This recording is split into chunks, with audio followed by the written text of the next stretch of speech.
নমস্কার বন্ধুরা, আশা করি আপনারা সবাই ভালো আছেন। দেখুন আজকে রাগির ডোসা বানাবো। তার জন্য এক বাটি রাগি নিয়ে নিয়েছি। রাগিতে প্রচুর পরিমাণে ক্যালসিয়াম আয়রন থাকে। এক বাটি প্রায় 1.5 বাটির মতন জল নেব, কিন্তু জলটা একবারে দেব না, একটু একটু করে দিয়ে মিক্স করে নেব। এই যে মিক্স হয়ে গেছে, আবার একটু জল দেব, আবার মিক্স করব, আবার একটু জল দেব। এরকম করে মিক্স করে নেবেন। জল দিয়ে দিয়ে একবারে জলটা দেবেন না। এই যে মিক্স হয়ে গেছে, এবার একটু নুন দেব, নুনটা একটু কম করে দেবেন। আর এটা হচ্ছে আদা রসুন আর কাঁচা লঙ্কা বাটা। এটা দিতেও পারেন বা নাও দিতে পারেন, কিন্তু এটাতে দিলে কি একটু টেস্টটা ভালো হয়। এই দেখুন সব দিয়ে দিয়েছি। এবারে আর একটু জল দেব, জল দিয়ে পরে ভালো করে মিক্স করে নেব। এই দেখুন কতটা পাতলা হয়েছে। দেখুন এটা একটু গাঢ় হয়ে যাবে, ঢাকা দিয়ে প্রায় 10 মিনিটের মতন রেখে দেব। এই যে প্রায় 10 মিনিট হয়ে গেল, দেখুন একটু গাঢ় হয়ে গেছে। এটা আর একটু জল দেব। এটা একটু পাতলা হয়, যত পাতলা করবেন ততটাই ডোসাটা মুচমুচে হবে আর খেতেও ভালো লাগবে এটা।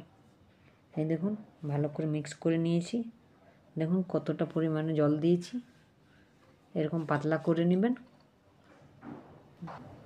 দেখুন একটা তাওয়া নিয়েছি, তাওয়াটা ভালো করে গরম করে নেবেন, হালকা তেলের ব্রাশ করে নেবেন।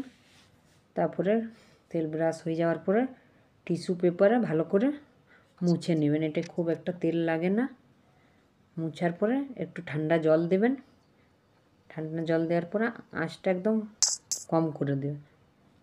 এবারে বেটারটা দেব। দেখুন কতটাই পাতলা, যতটা পাতলা করবেন ততটাই মুচমুচে হবে। এরমে দিয়ে পুরোটাতে দিয়ে দেবো, আঁচটা একদম কম রাখবো। পুরোটাতে ভালো করে একদম দিয়ে দেব। তারপরে দেওয়া হয়ে গেলে আঁচটা বাড়িয়ে দেব।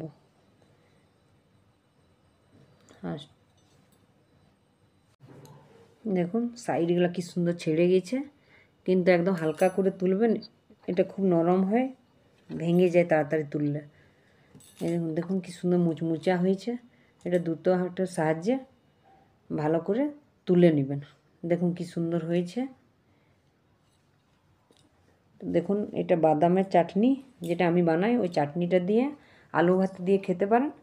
আবার আলু ভাত না দিলেও চাটনি দিয়েও খাওয়া যায়। যদি আমার ভিডিওটা আপনাদের ভালো লাগে, একটা সাবস্ক্রাইব করবেন আর লাইক করবেন। আমার ভিডিওটা দেখার জন্য আপনাদেরকে অনেক অনেক ধন্যবাদ।